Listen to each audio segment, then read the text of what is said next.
हरे कृष्णा, राधे राधे दोस्तों। मैं कविता त्रिपाठी अपने YouTube चैनल पे आप सभी का स्वागत करती हूँ। आज इस वीडियो में जानेंगे एकादशी का व्रत कब से प्रारंभ करना चाहिए, एकादशी का व्रत किसको धारण करना चाहिए, एकादशी व्रत करने का क्या महत्व है, क्या महिमा है, एकादशी का व्रत कितनी संख्या में करना चाहिए, क्या एकादशी व्रत का उद्यापन करना जरूरी होता है, में सभी क्या नियम होते हैं, क्योंकि एकादशी व्रत जो होता है वो त्रिदिवसीय व्रत होता है। दसवीं से ही इसके नियम शुरू हो जाते हैं और द्वादशी तक यानी पारण तक इन नियमों को करना चाहिए। तो क्या क्या नियम है एकादशी व्रत? सबसे पहले जब आप उठाते हैं तो क्या नियम है उठाने का, क्योंकि ये व्रतों में सबसे श्रेष्ठ व्रत होता है एकादशी का व्रत, तो इसको उठाने में भी नियम है।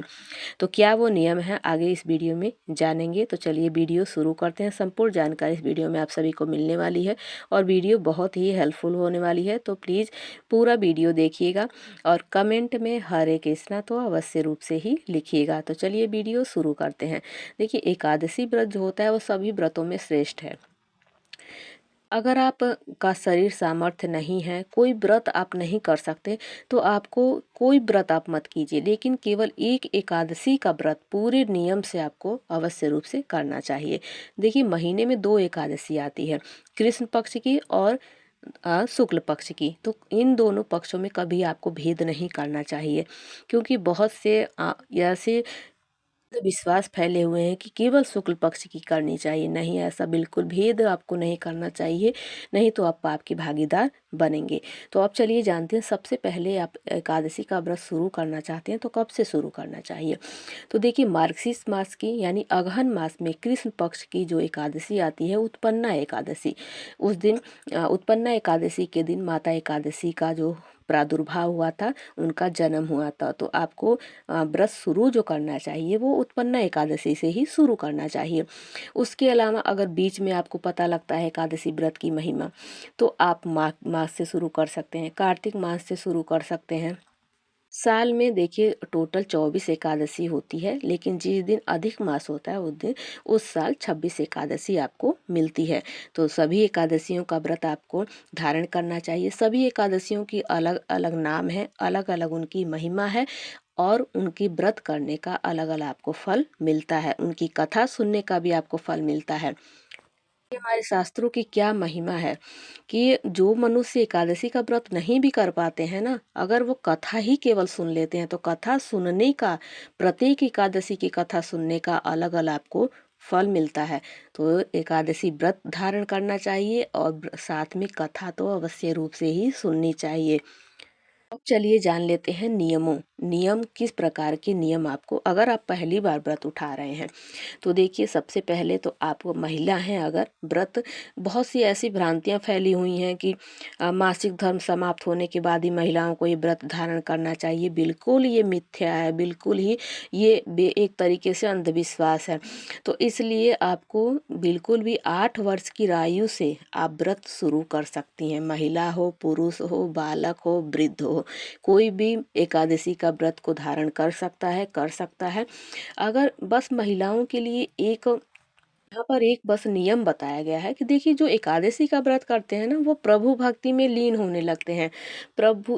जो महिलाओं के लिए जो नियम है वो इसीलिए बनाए गए हैं। महिलाओं को क्या नियम है उठाने से पहले, तो देखिए, महिला को सबसे पहले अपने पति से आज्ञा लेनी चाहिए कि मैं एकादशी का व्रत शुरू करना चाहती हूँ, क्या मैं शुरू करूँ या नहीं करूँ। तो आपको क्या करना है, अगर आप व्रत शुरू करना चाहती हैं, महिला हैं, तो आप एक लोटे में आपको जल लेना है और आपको पति से आज्ञा लेनी चाहिए। अगर पति आज्ञा दे देते हैं तो उसके बाद उसी लोटे का जल लेकर आपको गाय माता के पास जाना चाहिए। वहाँ पर माता से विनती करनी चाहिए कि मैं एकादशी का व्रत शुरू कर रही हूँ और मैं पूरे भक्ति भाव से, निष्ठा से, पूरे समर्पित होकर इस व्रत के नियमों का पालन करते हुए व्रत को पूरे नियमों को पूरा निभा पाऊँ, ऐसा कहते हुए गाय माता को आपको चरण स्पर्श करना चाहिए, उनसे हाथ जोड़कर विनम्र प्रार्थना करनी चाहिए, उनका आशीर्वाद लेना चाहिए। उसके बाद वो जो लोटा का जल ले गई हैं वहाँ पर आपको समर्पित कर देना चाहिए और गाय माता को आप कुछ खिलाने के लिए भी साथ में ले जाएं। उसके बाद खिलाकर माता से आज्ञा लेकर आपको वापस आकर एकादशी का व्रत शुरू कर देना चाहिए। ये महिलाओं के लिए नियम ये इसलिए बनाया गया है क्योंकि एकादशी का व्रत करने से जैसे भौतिक क्रियाएं जो होती हैं उनसे मन उठने लगता है, केवल प्रभु भक्ति में लीन होने लगता है। तो इसलिए महिलाओं के लिए देखिए जो पहला जो धर्म बताया गया है वो पति देवता के समान। अगर महिला कोई भी पूजा नहीं करती है, कोई पाठ नहीं करती है, कुछ नहीं करती, लेकिन अगर वो पति धर्म अच्छे से निभा रही है, त्रिकालदर्शी हो जाती है। तो खैर इसके ऊपर वीडियो नहीं है, तो आपको पति से आज्ञा लेने के बाद ही इस व्रत को शुरू करना चाहिए। चलिए जानते हैं कि दसवीं तिथि को देखिए, दसवीं तिथि से ही एकादशी का जो व्रत का नियम होता है वो शुरू कर देना चाहिए।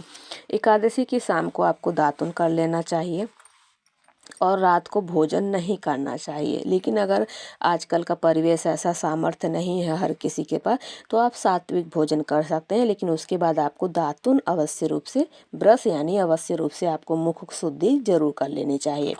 फिर एकादशी की सुबह को आपको स्नान करने के बाद स्नान के पानी में आपको कुछ न कुछ अवश्य रूप से मिलाकर स्नान करना चाहिए, चाहे कच्चा दूध, हल्दी, आंवले का रस, आंवला, कुछ भी आप मिलाकर स्नान, आपको खाली जल से स्नान नहीं करना चाहिए, गंगा जल मिला सकते हैं। उसके बाद स्नान करने के बाद से ही आपको पापी मनुष्यों से दूर रहना चाहिए। कौन कौन से पापी मनुष्य? चोर, पाखंडी, दूसरे की बुराई करने वाला, पर स्त्री गमन करने वाला, दुराचारी, दूसरे के धन को चुराने वाला, मंदिर में चोरी करने वाला, इन सभी पापी मनुष्यों से आपको बात तक नहीं करनी चाहिए। यदि अनजाने में इनसे बात हो भी जाए, इस पाप को दूर करने के लिए आपको सूर्य नारायण भगवान का दर्शन करना चाहिए।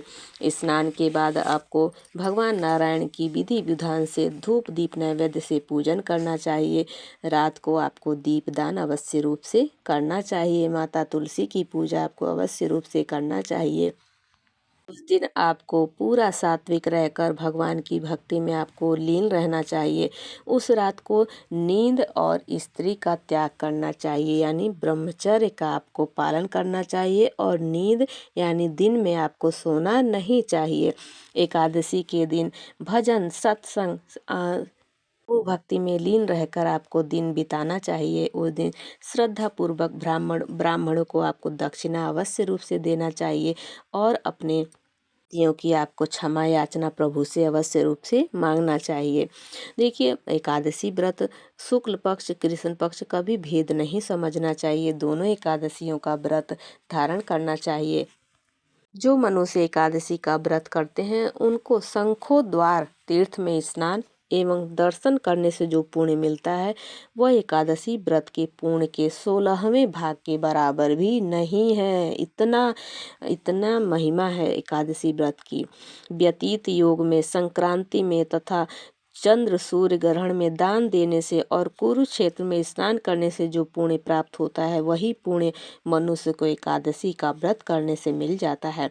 अश्वमेघ यज्ञ करने से जो पुण्य प्राप्त होता है उससे 100 गुना पुण्य एकादशी का उपवास करने से मिल जाता है। 1000 तपस्वियों को 60 वर्ष तक भोजन कराने से जो फल मिलता है वह फल इस एकादशी का व्रत करने से प्राप्त हो जाता है। जो पूर्ण वेद पाठी ब्राह्मण को 1000 गौदान करने से फल मिलता है उससे 10 गुना अधिक पुण्य एकादशी का व्रत करने से मिल जाता है। 10 श्रेष्ठ ब्राह्मणों को भोजन कराने से जो पुण्य मिलता है वह एकादशी के पुण्य के 10वें भाग के बराबर होता है। उस 10 उत्तम ब्राह्मणों को भोजन कराने में जो पुण्य मिलता है उतना ही पुण्य एक ब्रह्मचारी को भोजन कराने से होता है। इस पुण्य से 1000 गुना पुण्य कन्या और भूमि दान करने से प्राप्त होता है। कन्या और भूमि दान के पुण्य से 10 गुना पुण्य विद्या दान से, 10 गुना पुण्य भूखे को भोजन कराने से, अन्न दान के बराबर दूसरा कोई संसार में दान नहीं है। इस दान से स्वर्गीय पितृ भी तृप्त हो जाते हैं। इस दान का महात्म्य देवता भी वर्णन नहीं कर सकते। एकादशी व्रत की इतनी इतनी महिमा बताई गई है। ये तो सभी व्रतों में एकादशी का व्रत श्रेष्ठ बताया गया है और सभी मनुष्यों को अवश्य रूप से ही धारण करना चाहिए। ये जानते हैं कि व्रत में आपको क्या खाना चाहिए।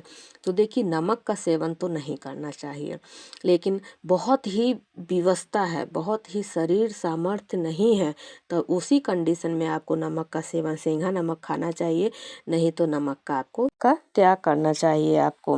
देखिए, एकादशी का व्रत तो केवल दो ही तरीके से रखा जाना चाहिए, एक निर्जल, दूसरा एक टाइम आपको फलाहार करके। लेकिन कलयुग है, सभी का सामर्थ्य शरीर साथ नहीं देता है, तो आप केवल देखिए, वैसे तो दूध पर, फलों के रस पर, फलों पर इस व्रत को करना चाहिए। लेकिन अगर आपका शरीर नहीं सामर्थ्य है, नहीं कर सकते, तो आप फलाहार पर इस व्रत को अवश्य रूप से करना चाहिए। एकादशी तिथि में अन्न का आपको त्याग करना चाहिए अगर आप व्रत करते हैं, नहीं करते हैं।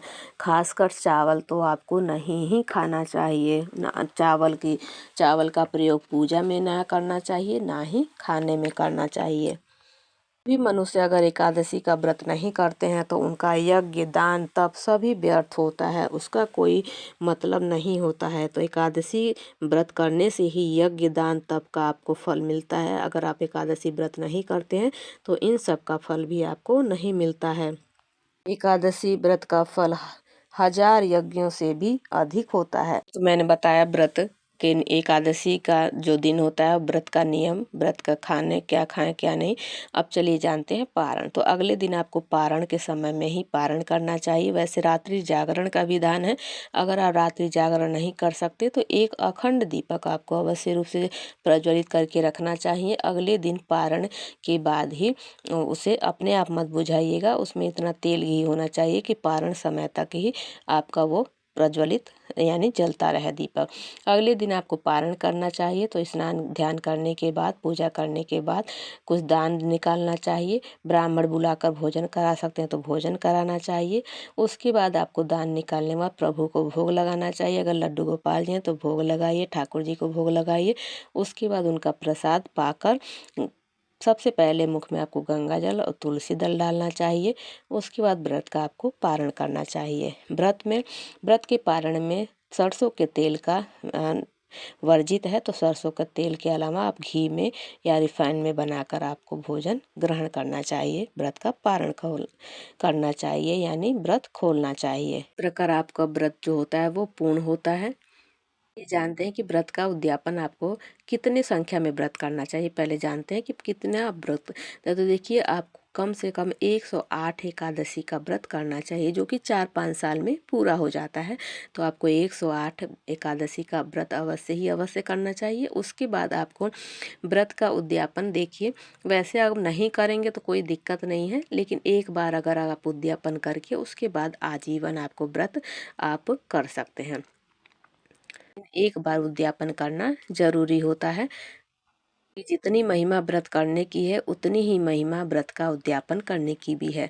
तो जीवन में एकादशी व्रत को अवश्य ही करें। व्रत का साथ में उद्यापन एक बार करके, 108 व्रत करके, चाहे 9 साल 5 साल करने के बाद, जो भी संकल्प लिए हों आप, उतना करने के बाद एक बार आप उद्यापन कर दीजिए। उसके बाद आजीवन आप कर सकते हैं। जितनी महिमा व्रत करने की है उतनी ही महिमा उद्यापन करने की भी है, उसका भी बहुत बहुत फल आपको प्राप्त होता है। तो आई होप आप लोगों को वीडियो अच्छी लगी होगी, आपके लिए ज्ञानवर्धक और हेल्पफुल रही होगी। तो प्लीज़ चैनल को सब्सक्राइब कीजिएगा, वीडियो को लाइक कीजिएगा। मिलते हैं ऐसी हेल्पफुल वीडियो के साथ, तब तक के लिए हरे कृष्णा।